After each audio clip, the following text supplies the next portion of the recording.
What's the deal, man? Yes! Yeah! Hey, shout out to you for clicking on this episode of my podcast.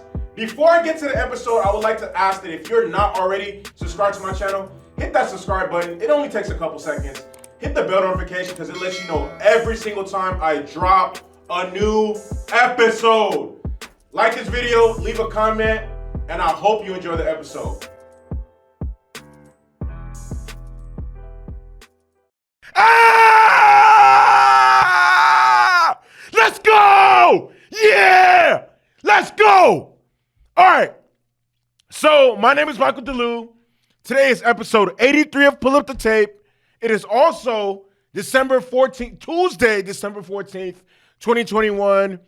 And I'm really excited to be getting this podcast out to you right now because man, what I really love happened yesterday, and it just keeps the longer we keep getting this to go, the more I'll keep recording and keep putting out these podcasts. Because truth be told, I hate talking about trash ass teams. So whenever two really good teams are playing each other, just know the next day is going down. All right. So Thursday, Monday Night Football yesterday. All right. Week 14 concluded with the divisional matchup between the Rams and the Cardinals. And it's crazy because of the way that the game ended up playing out, because just last week I went to the Rams versus the Jaguars game in Inglewood, California at SoFi Stadium, which is a very, very beautiful stadium. And when my team was down by, I think 28 points, I started talking shit to the Rams fans and telling them, you guys can't do this to the Cardinals. You guys cannot do this to the Cardinals, because in my head and in my mind, the Cardinals were a better team. But yesterday, the Rams showed to me that gap, or what I thought might not be as true as I thought it was. And I honestly, I just bit my tongue. Fuck. I honestly want to give praise and credit to the Rams for showing up and showing out the way they did last night. First and foremost, the Rams were without key starters in Jalen Ramsey and Tyler Higbee. Both of them just entered the COVID protocol. And I also want to say that the Rams really haven't gotten the respect they deserve. Now, I mean, I don't want to say they haven't gotten the respect that they deserve, because, I mean, they did go through a rough stretch of the season where they lost 3 games in a row, and then they beat the Jaguars, which, you know, got them back on track and back to their winning ways. But this had been the first time they beat a team over 500 since September. And the team that they beat that was over 500 in September was the Tampa Bay Buccaneers. Okay. And first thing I want to say, when I dissect the Rams' performance and the Rams, everything that happened on the field, I just gave you guys the prelude to the bullshit, is the Rams' defense was incredible all night long. Why? I mean, some of you guys might say, how the fuck is that the case? If Kyler threw for over 360 something, he also rushed for Kyler accounted for over 400. But I don't want to call them empty stats or anything like that. But given the situation that they were in, they played lights out. Like, and comparing the situation to the way they played the first game, two different games, two different teams, everything. No Jalen Ramsey, Darius Williams played his ass off. No Jalen Ramsey, Darius Williams played his ass off. The Rams defense gave up over 200 yards on the ground in the first meeting to James Conner and Chase Edmonds. Last night, only gave up 103. And the majority of those were 61 yards to Kyler Murray. And what do I always tell people? You cannot win a game if, I'm going to repeat this shit again. You cannot win a game if your quarterback is your leading rusher. Quarterbacks are not quarter running backs. They're called quarterbacks for a reason. If your quarterback is your leading rusher, more than likely you're going to lose that game. Kyler Murray was the leading rusher for the Cardinals last night. He had 62 yards. The next closest one was James Conner with 30-something, with 31. And he had 13 carries. The Rams bottled his ass up. The Rams defense was going crazy. Correct. Speaking of crazy, oh my God, look. I want to say this about Matthew Stafford. And I seen Nick Wright say this on First Things First today, and I wholeheartedly agree. Matthew Stafford just won the biggest game of his career. Some of you guys were like, what do you mean? It's a regular season game. But think about it. Matthew Stafford never won any playoff game. I'm gonna repeat this shit again. Matthew Stafford just won the biggest game of his career. I'm gonna repeat this. Matthew Stafford just won the biggest game of career. Matthew Stafford just won the biggest game of his career. All the years he was in Detroit. He was in Detroit since what? He got drafted in 2009. He was in Detroit from 2009 to 2020 season. It's over 11 years. In those 11 years, they made the playoffs 3 times. Those 3 times, they lost every game. And there was one year where Matthew Stafford had the opportunity to go to the playoffs. This is the year Matt Flynn was the quarterback in Green Bay. Somehow the Detroit Lions lost that game. So along with being the biggest game that he's won in his career, it is also the most important, one of the most important, because he's never beat a team or played for a team that had a record like this late in the season. And I'm gonna be 100. He showed out. He had 3 touchdowns, only 7 incompletions. He was 23 of 30 for 287, and he compliments the Rams offense. Just was clicking and firing on all cylinders all game long. I was watching the game and I was thoroughly surprised. Like, I honestly was surprised because of the simple fact that, first of all, I'm gonna say this: if I would have put money yesterday on the game, I would have lost it. I had no faith in the Rams, and then especially after hearing no Jalen Ramsey, no Tyler Higbee, I was like, oh no, they're not winning this game. But it is what it is. Matthew Stafford looks so amazing, maybe because they brought a running game to Phoenix. Maybe. Sonny Michel, 20 carries, 79 yards. Van Jefferson had a play where he took the ball for 10 yards. Cooper Kupp, man, he looked incredible. 13 catches, 120 yards, a touchdown. Odell Beckham, 6 receptions, 77 yards, a touchdown. This is the first time since 2015 Odell Beckham has had 3 consecutive touchdown in 3 consecutive games. The very first time. And I want to be the first to say, Odell Beckham Sr. knew what the fuck he was talking about. Get Odell the fuck out of... Free Odell! Free Odell on the damn homies. Free Odell. Niggas was yelling free Odell last month. Odell free. Odell is free. Free Odell. Free Odell on the damn homies. Odell is free. Yes, sir. A touchdown in 3 consecutive games. And then Odell came through with the touchdown celebration. Feel me? Had the little self-defense nigga. Oh, got that shit. Give me that. Oh, just stuck that shit on you. Van Jefferson, 2 receptions, 58 yards, a touchdown. Aaron Donald and the defense, 3 sacks. Aaron Donald, 3 sacks. The defense, two turnovers.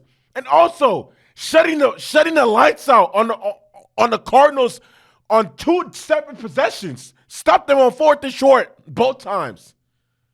Man, just a very, very, very complete win by the Rams, top to bottom. And given the situation and given the circumstance, this is probably the best game I've seen the Rams play all year. Best game I've seen the Rams play all year. By far, hands down, not even close. And I want to give a big shout out to the Rams defense, especially them DBs. The Rams DBs, like you think they were in for a long game, but they came and they showed out. I want to give a shout out to Kareem Orr. I went to college with him for 1 year. Kareem Orr didn't start off the game the hottest or the strongest, but came into his own towards the end of the game, and he played good. And this is a unit that played without the best corner in the league. The best corner in the league. Okay? Now let me get into the Cardinals. Because I was thoroughly disappointed. Like, when I say thoroughly disappointed, I was thoroughly disappointed. Kyler Murray had a bad night. Kyler Murray, I mean, oh my God, how could he have a bad night? He had over 300 and whatever. He was 32 of 49 for 383 and 2 interceptions, okay? And another one that could have been an interception. So he could have easily had 3 interceptions, but the Rams defender, I can't think of his name off the top of my head, dropped the interception. And honestly, you can just easily tell when Kyler isn't clicking on all cylinders, the Cardinals aren't it. Because I'm not just gonna roast Kyler right now because I have to say this because this guy right here is also an all-pro player and all-pro caliber. Easily is considered one of the best receivers in the league. But DeAndre Hopkins, where the fuck were you at? What's up, D Hop? Where the fuck were you at? No, look, you get off when Jalen Ramsey is covering you. So I'm thinking you're gonna have a field day because there is no Jalen Ramsey. But where the fuck were you at? Oh no. 5 receptions for 54 yards. That's not gonna cut it. Fuck no. D-Hop, that might have cut it if Jalen Ramsey was playing, but because Jalen Ramsey wasn't playing, that's bullshit. Oh, God in heaven, that's bullshit. That is not it, sir. Oh, no. That's not it. And back to Kyler, just having a bad night. Kyler missed a wide open AJ Green on what could have been the first touchdown of the game. The Rams cornerback literally fell to the floor. And he missed him. Fourth down. The Cardinals were 2-4 on fourth down. And the fourth downs they didn't get, both of them were fourth and short. Missed opportunities. The turnovers killed them.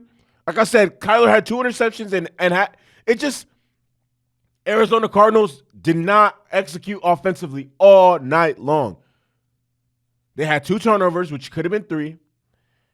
They went for it 4 times on fourth down. They only picked up 2. The 2 they didn't pick up were fourth and shorts and halted the drop. One of them was DeAndre Hopkins dropping a pass that he usually catches. I watched that shit like, oh yeah, they're not winning shit tonight. Oh, no. In that crucial ass situation and moment, Kyler goes to Kyler Murray. Kyler goes to DeAndre Hopkins. And DeAndre Hopkins catches the ball and then just fucking drops it in. The defense for the Cardinals just seemingly got exposed all night. They were getting picked apart. Cooper Kupp was doing what he wanted. Hold on, listen to this. Cooper Kupp seemed like he was wide open on every play. I remember it was third and goal on the goal line. Odell Beckham runs a slant right across the DB's face. The Cardinals DBs got picked apart all game long. Odell Beckham had a touchdown. Van Jefferson had a 52-yard touchdown. Cooper Kupp had a touchdown. On top of that, had 13 catches for over $120. The Cardinals got exposed. I'm not going to overreact to say they aren't who we thought they were or anything like that, but a very, very bad showing from the Cardinals last night. This is the second primetime game the Cardinals have had all season, and they lost again, and they lost it at home. The Cardinals are 3-3 at home. They're 7-0 on the road, which just kind of raises a couple eyebrows and makes you wonder like what exactly is happening, what's the issue, or blase. But I mean, it is what it is. Disappointing, very disappointing for the Cardinals. Very, very disappointing. And it's, a lot of people will look at it like, oh, it was only 30-23. It was a close game. The Cardinals are down most of the game by 2 scores. Kyler Murray had 7 carries, 61 yards. James Conner had 13 carries, 31 yards. AJ Green, who played amazing, by the way, 7 receptions, 102 yards. James Conner added 9 receptions and 94 yards on the ground, caught every single pass that he was targeted. Christian Kirk, 3 receptions, 86 yards. D-Hop, 5 receptions, 54 yards. Like I said, that's just not going to cut it. And it was, at the end of the day, it was still a really good game, and the Cardinals fought back and, put themselves in position to possibly go for a Hail Mary in the end. But Aaron Donald was having none of that. He said, nah, I seen that shit from last year with the Bills. I'm not fucking with none of that. It's over with. It's OVO. It's woo. Once Aaron Donald sacked him, he said, bye. Beat traffic. Make it home safely. But, yeah, we're taking this W back to L.A. And the other game I want to get into. So, the Boston Celtics defeated the NBA champion Milwaukee Bucks yesterday, and I already know what some people are going to say, and what I kind of seen a lot of it. So I even watched a post-game interview about this game. The Boston Celtics won 117 to 104, if I'm not mistaken. And I already seen some people saying or hinting at some of this stuff like this, but as of late, it has been like expressed, and it's been like, the common narrative that Jaylen Brown and Jayson Tatum can't play off each other. They can't play together. And yesterday was proof. Yesterday was proof and evident proof that this couldn't be more wrong. Tatum had 42 points yesterday. Jaylen Brown had 19 points yesterday. And they played well off each other and played off each other's ball movement, found each other in key spots, helped each other get into their spots, and they looked really, really solid when on the court together. Why does this matter? Because yesterday was Jaylen Brown's first game coming back from his hamstring injury. And I want it to be said, and I don't even understand how this even became a topic of conversation, because it just doesn't even make sense. Put this Jaylen Brown, I don't know, but once again, I don't know how serious this actually is, but put this Jaylen Brown trade rumor shit to bed. That shit doesn't even make any fucking logical sense. That shit does not make any logical sense, okay? If the Celtics actually trade this nigga, oh my God. It just, oh my God. I don't even know what to say, because it just doesn't even make sense. The Celtics have, in my opinion, underperformed and do not have the dynasty that I thought they would have at this point in their franchise, because of all the stuff they, just a couple years ago, Danny Ainge is the best GM in the NBA. Danny Ainge this, Danny Ainge that. Well, I mean, look at the team they have now. Look what they had before. Look at all the assets they had. Just, I don't know about that one. But anyways, put that Jaylen Brown shit to bed, because it just, Jayson Tatum needs Jaylen Brown, and Jaylen Brown needs Jayson Tatum. Simple, period. There ain't really much to talk about. Jayson Tatum looked like a top 5 player last night in the NBA. Top 5 player in the entire NBA. Put up his 8th career 40-point game in his 4th season in the NBA. And his first bucket was a Euro stepper on Giannis for a layup. And I was watching that shit like, oh my God, he is tripping. Oh my God, Jayson Tatum came to trip today. He on bullshit. And from there, he was just aggressive, getting to his spots, hitting open threes, being assertive on offense. And I was just watching him like, man, he got a lot of stake on his game, man. Oh. I'm watching this shit go down like, okay, bucket after bucket after bucket. And on top of that, he was efficient. He was hitting at a high clip.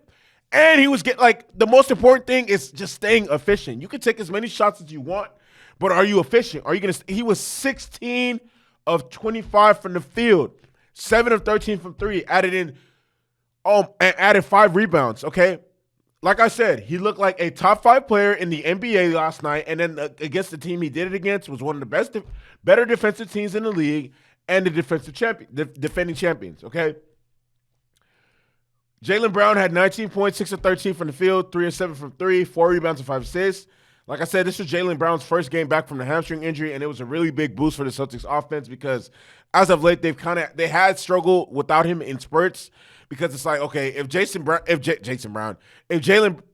Tatum doesn't go for 30 and Schroeder doesn't pour in 25, the Celtics kind of struggle offensively. And then in spurts of the game where Tatum's on the bench or whatever, or the type of personnel they have out there, they struggle to get points.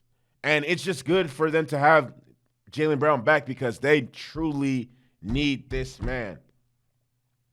Grant Williams, 17 points, 5 of 7 from the field, 5 of 7 from 3. Man, I remember my first time watching Grant Williams play, which it was it was a NCAA March Madness. I think it was a round of 16 where Purdue was playing Tennessee, and that was my first time ever watching Grant Williams play. And to see what he's become now is just incredible. His game is elevated. He's not what he was in college. He can spot up. He can consistently hit the three. And watching him succeed in this role is just incredible and is amazing. I'm really big on player growth and player development, and visibly being able to see that happen is incredible. So to get into the Bucks, Chris Middleton hyperextended his knee.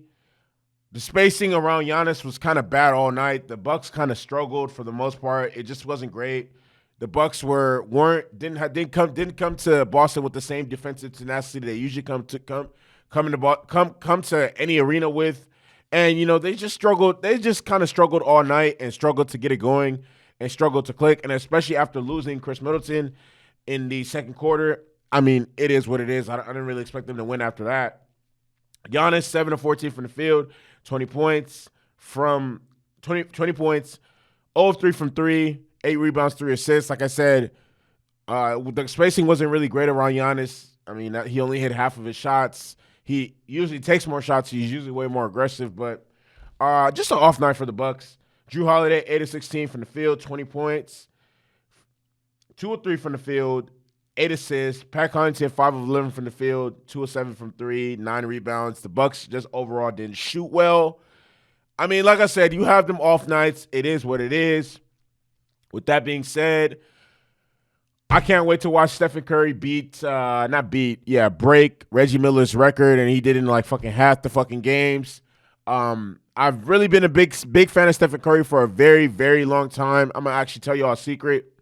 In the 9th grade, watch this, right? In the 9th grade, there was this. No. I was in 10th grade. She was in the 9th grade.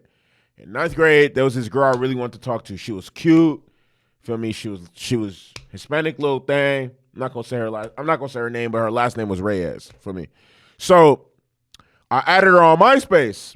Feel me? I'm like, you feel me? I'm trying to holler at her. I'm gonna comment on her. Her wall. No. Add her on MySpace or Facebook. I think I added her first on MySpace, and then Facebook got popping the next year. So I added her on MySpace. I'm like, you know what? For me, I'm gonna comment on her comments. For me, that was a thing. I'm gonna get up on her like, what's up? I want you, mommy. So then she posted a picture of this light-skinned nigga, and she was like, oh my God, please marry me. And I was like, who the fuck is this light-skinned ass nigga? And mind you, it's 2009. So the light-skinned nigga, I did my research. His name was Stephen Curry, and he was in the NBA. That was his rookie season. And I was like, I'm trying to learn as much as there is to learn about this girl. And I'm gonna start off with this. So, I started watching Stephen Curry play. And I was like, hold on, this light-skinned nigga hard. And I've been a fan of him ever since. I did not watch him play at Davidson. I didn't give a fuck about that Davidson shit. I wasn't even big on college basketball. But as soon as he stepped into the league, I was fucking with him. I was playing with the Warriors in 2013 on 2K. You can ask the homie Ovi, all right? I've been fucking with him. And tonight I'm going to witness history. Shout out Steph. Hey, fuck, I wish I still had your jersey, but I gave that shit to some bitch-ass nigga and never got that shit back. But anyways, shout out Steph. I'm fucking with you tonight. Hell yeah, hey, Steph gonna break that little record tonight. For me, that's chump change. And he gonna blow that shit out the water. With that being said, my name is Michael DeLue. This is episode 83 of Pull Up the Tape. Long live Kobe. Long live Gigi. Long live Pop. Long live Nip. And long live my granny. I'm out.